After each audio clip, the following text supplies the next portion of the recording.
Hey, what's happening? This is March Mai from Alter Bridge. Scott Phillips from Alter Bridge. Hey, what's up? Brian Marshall. Hey, this is Myles Kennedy from Alter Bridge. Welcome to Metalingus. Metalingus. Metalingus. Metalingus.de.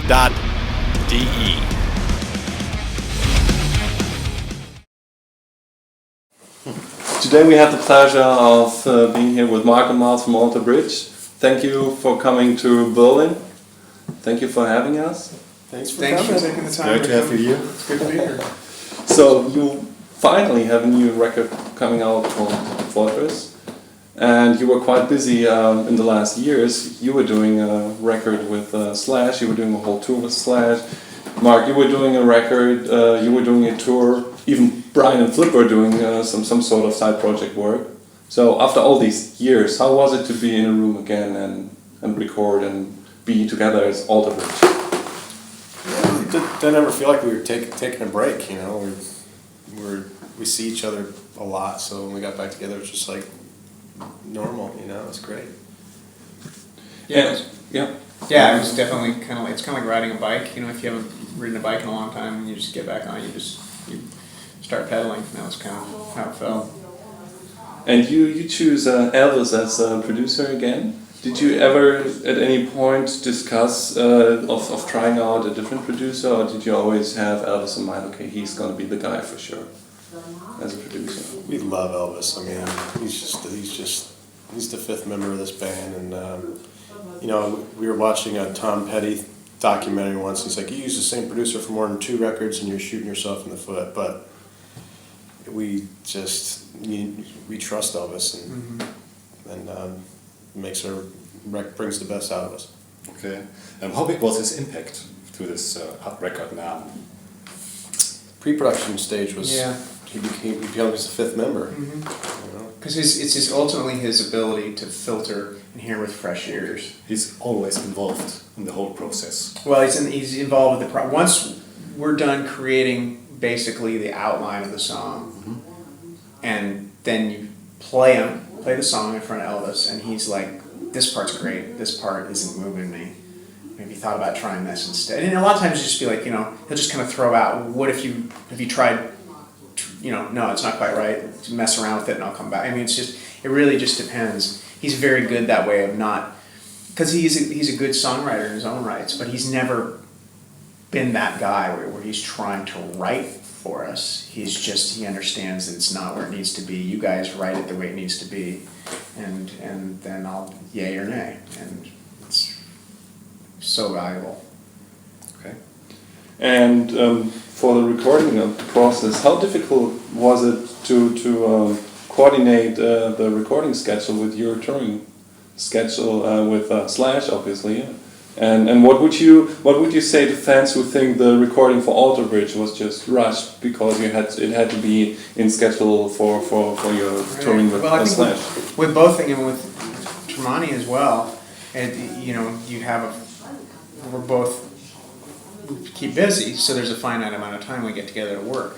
But the beauty is that we've been playing together for so long and kind of know how it works, and so we use our time very well. And I think for people who say, you know, this was rushed or whatever, I think if they listen to the record, hopefully they won't feel that way. I mean, I could understand from the outside looking. I can second that after the first listen. We spent more time on this record than any other record in the pre-production phase, and I think that's what people hear on the record. You know, and me and Myles spend the year or years working on the ideas on the record. So this record had a lot behind it, a lot of work and a lot of man hours, and it's just the initial phase of us getting together was simple, fastest we've ever had it, which is a good sign, I think.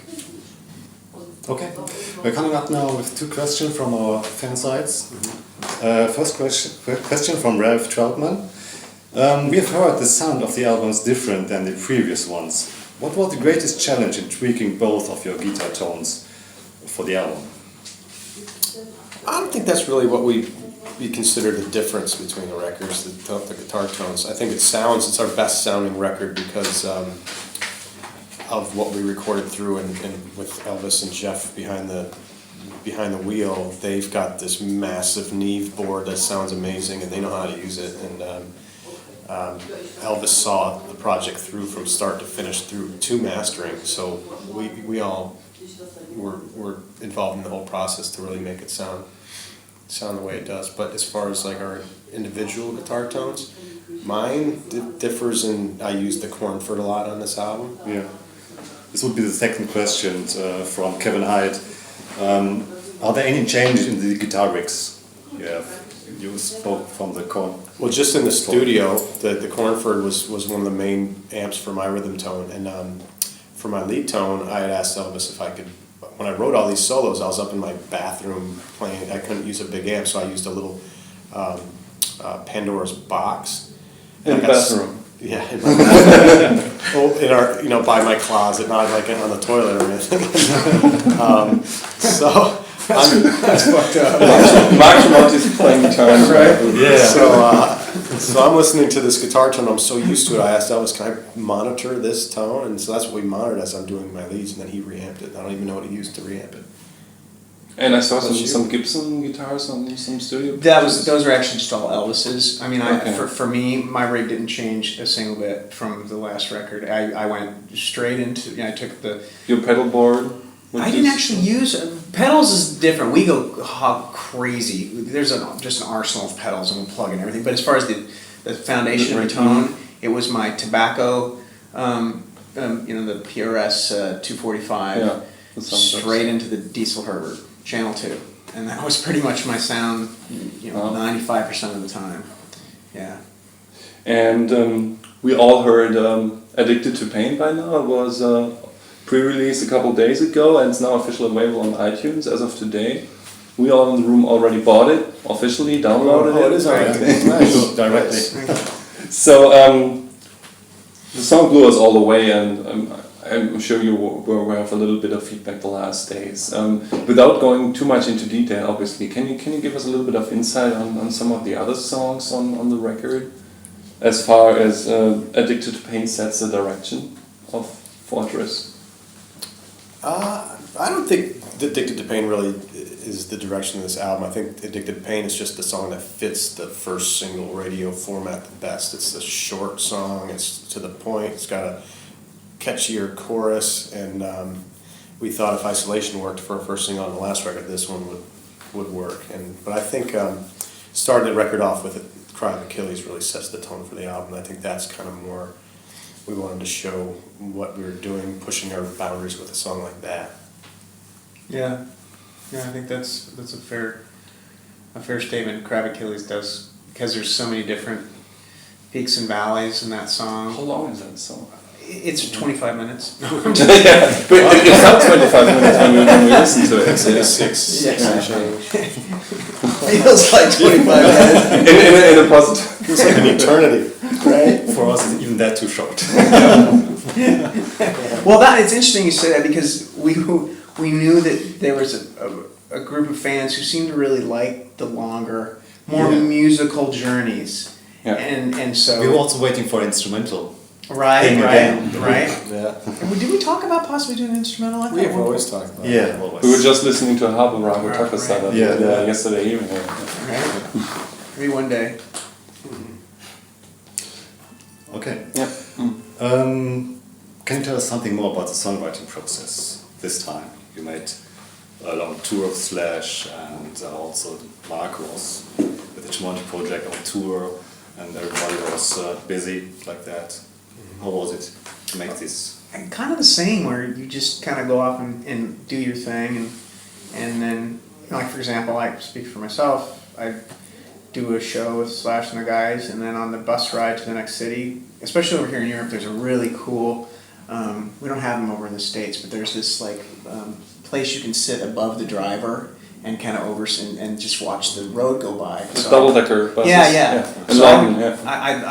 I love that, so I would just sit there with the guitar and just write and save ideas, and in fact, a lot of these parts, like, for example, the Calm the Fire, the intro to that, it was written right after we left Rome, and so I can see that every time I hear that song, I can just see the highway coming, after leaving Rome, and so that's kind of like. So you also collecting your impressions of your surroundings and everywhere Yeah, where you've kind of. been, locations. A little bit. I mean, I'm sure that it's the same way with you, where you come up with a part or song or whatever, and every time you hear it, you probably still can see where you were the first time you came up with it.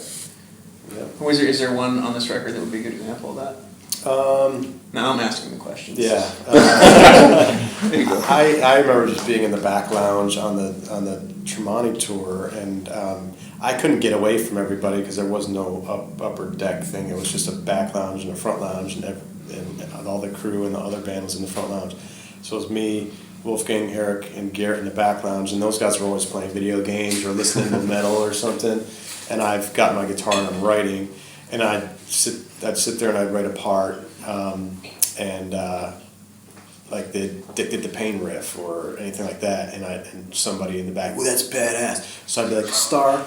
Right? That's actually a good idea. So yeah, if you ever hear positive feedback on your parts, you put a little star and be like, all right, I think it's good now. I know somebody else confirmed that it's good. So that's where the next fan question fits in pretty good from Katja. She wants to know, what is the strangest place where you ever get an idea or got an idea from melody? Math class. Wow. Yeah. It was an old Creed song, but for Torn, I remember being in business calculus, one of the hardest classes I ever took, and I had this melody running through my head, and I was like, I wanted the class to end so fast because I'm trying to memorize it. I'd get in the car and I'm memorizing it all the way home until I get my guitar and finally have my recorder and I tape it. I'm like, gosh, thinking that was Torn. That's quite strange. Yeah. What about you, Myles? That's a good question. So many strange places. You told me a couple of years ago that you had a melody while being on stage with Slash, where he was doing the solo thing, and you were on side stage, and you give me something to write. I have an idea for a song. That was really weird. I remember that. I was I was actually writing as we were performing. That's awesome. And so he took a solo, and I ran back. I was, somebody give me a piece of paper. I was trying to write this thing down before I forgot about it, and that was very. Do you remember if that turned out in a It did. Song? I think it ended up in a song. I think it ended up in No More Heroes. Oh, really? So the next question is from Matze, I guess Matthias for Mark. How is it for a father and husband touring around and being a professional rock star, or how do you manage things together, and how do you set the priorities, and what does your family think about you going for 10 days to Europe? Like this year has been great because we've been recording, so I'll get to go home every single day, and I've pretty much been at home this whole year. Coming over here for 10 days, the kids understand, and they're like, I'm gonna miss you, Daddy. I'm gonna miss them, of course, but it's why they have all their hundreds of toys and their roof over their head and a good breakfast. But it's just my job, and they've known it since the start. And as they get older, they come out and visit on tour, and I hope to be able to show them Rome this year. And it's part of the game. We just try and not make it too long in between seeing them. He's an amazing dad. Thanks, Myles. Dad, You've been great. No, he actually is, and when you see the kids, it's always a good.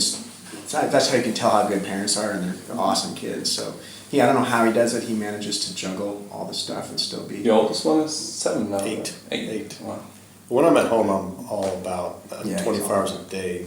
The kids are jumping on me like a jungle gym. You're also busy with your parks already? Well, with my Shih Tzu, with Sigmund, the thing with him is he's the most demanding little creature on the planet. He's seriously such a prima donna. He's like having 4 kids.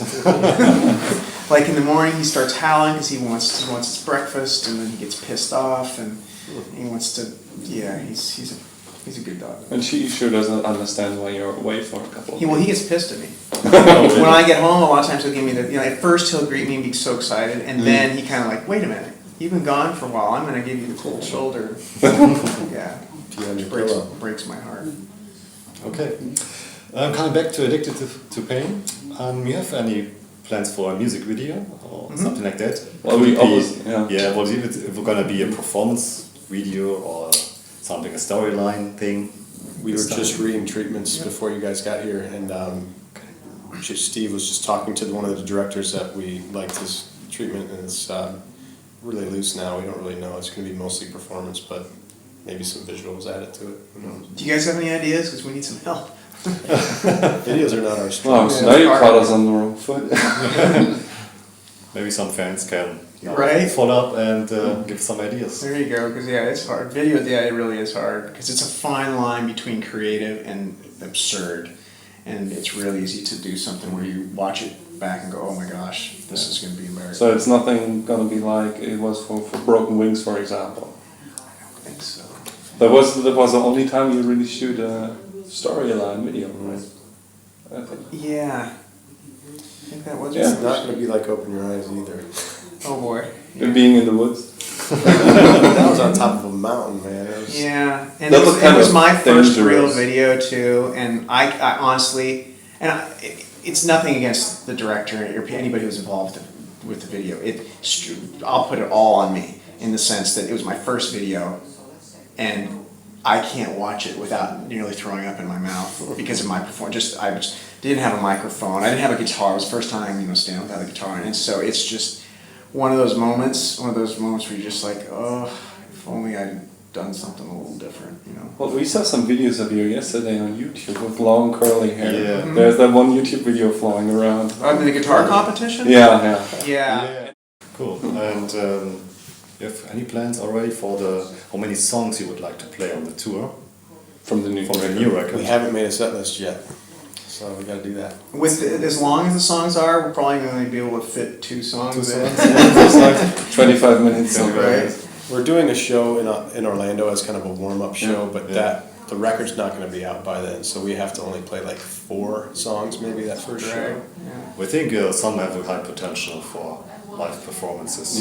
Yeah, Songs. yeah. The good thing about some of these songs is there's a lot of spots where we can stop playing, get the crowd involved, Yeah, right. because some of the transitions in these songs are so they go in such a different direction. You can let them breathe. And for the next year, you will extend the tour, also coming back to Europe, Germany, because we have now 4 locations for Germany. right? 4 or 5 4 or 5 gigs in locations. and For Germany and For this fall tour now and then. Any plans for festivals? yeah, Next we year, can hit all Rock the and Ring festivals next time. next time around. Yeah. Okay, good.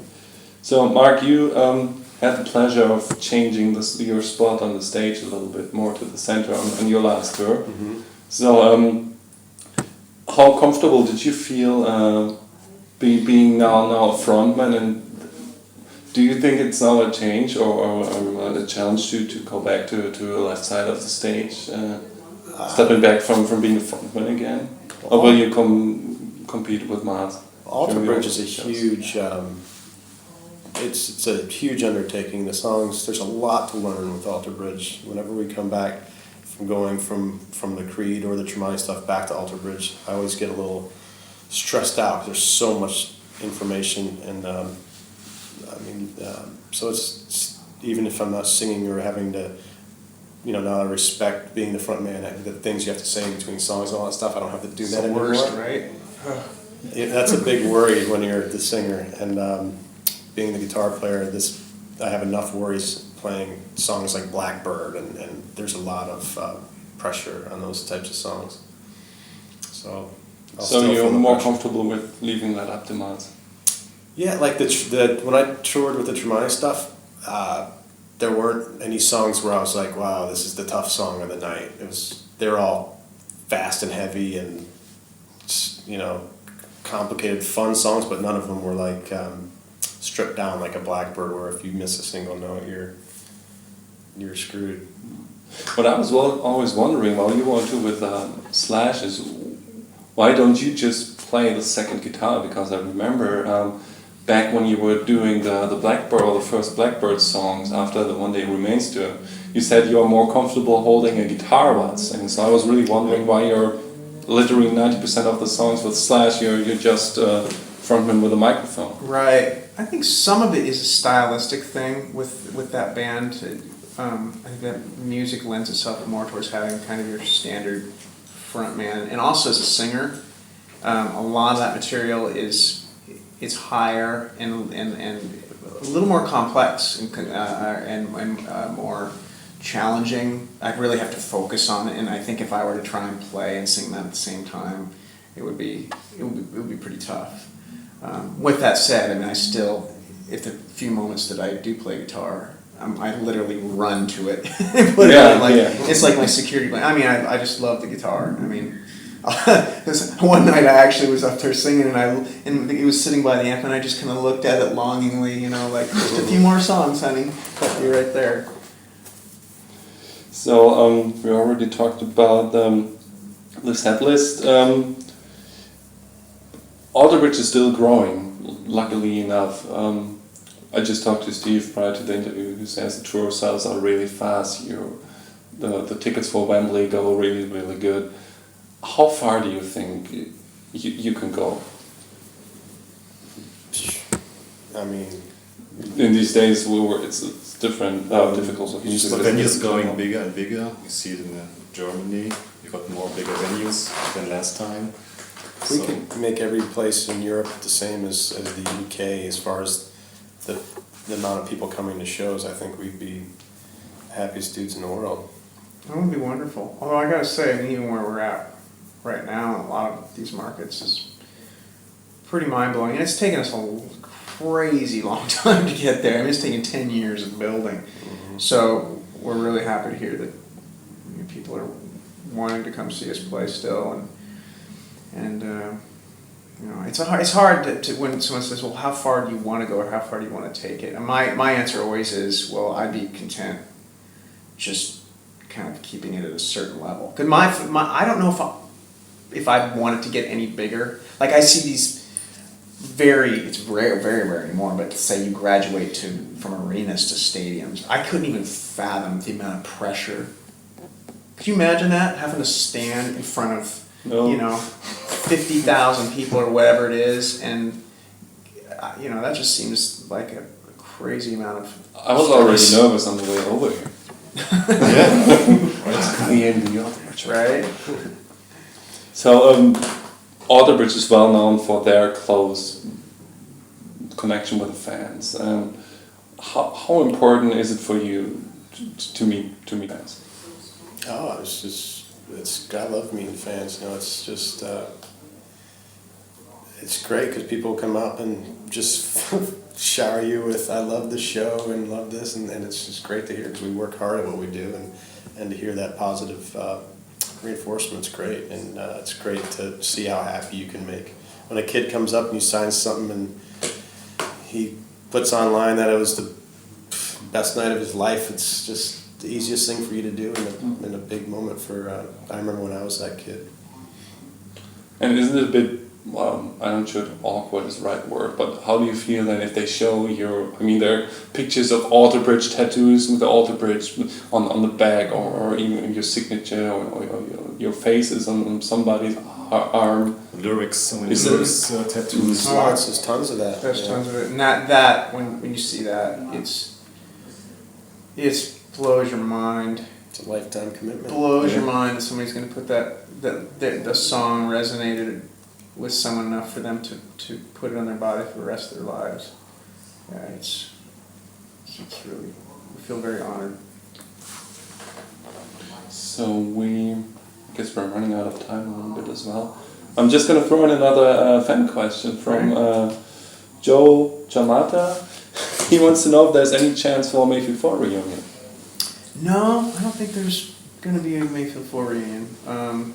Definitely so proud of that whole period of time, but it just, there's so many things going on right now, and I'm so busy. And my next question would have been, how thick is the dust on your solo album? That's funny. Brian Sperber, who worked on the record with me, he just called me the other day, you know, and I know it's like, dude, what's going on? When are we going to finish this record? Because it's been nearly 4 years. Put it out. I know, I gotta get it done. I mean, it's that's the funny thing is it's pretty much done, and that's all I have to do is spend The vocals. 2 weeks and just sing the vocals, and then maybe recut some solos, but I think I'll probably add some songs because I feel like there's some dimensions to that record that would be nice to have. My problem is I just don't know when it would be released. Because I saw that somebody wrote on Facebook, hey, let's all come together and write emails or Twitter messages to Myles demanding his solo. Right. Then he'll feel even more pressure. It's going to be perfect. Oh, I know. Right half the Well, thing. that's the problem. It started out essentially. I mean, the whole concept of it was kind of to get a certain side of me documented, and to go out with an acoustic guitar and just play some of these songs in small. I was just thinking like 200 to 500 people, and just keep it real intimate. And now, as the years have gone on, now it's like now there's pressure. You know, it's definitely. I don't know. We'll see what happens there. Okay, so we're coming to the end of our interview. You now have the one and only chance to say to all the German fans what they can expect from you.